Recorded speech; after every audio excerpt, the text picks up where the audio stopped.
मैं राशिद तैमूर ASI कालाशाह काबू शेखपुरा से। ये हमें एक बच्चा मिला है, अपना नाम सुफियान वल्द अतीक बता रहा है, रहायशी सिंहपुरा लाहौर का बता रहा है। अभी इसके पेरेंट जो इसने एक नंबर हमें मोबाइल नंबर दिया है, लेकिन वो इसके वालिद का नहीं था, बच्चा को गलत नंबर बता रहा है।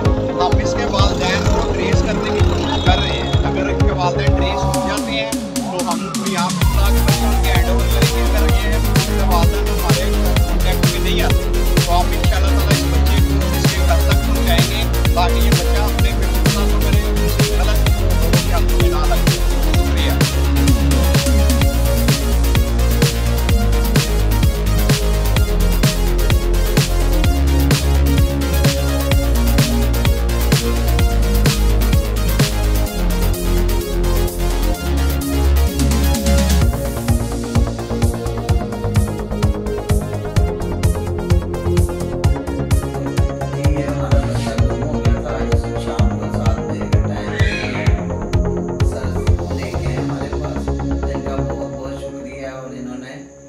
हमारे पास ये बच्चे को हवाले बाइज्जत तरीके से कर दिया। बहुत शुक्रिया। ये पंजाब पुलिस जिंदाबाद।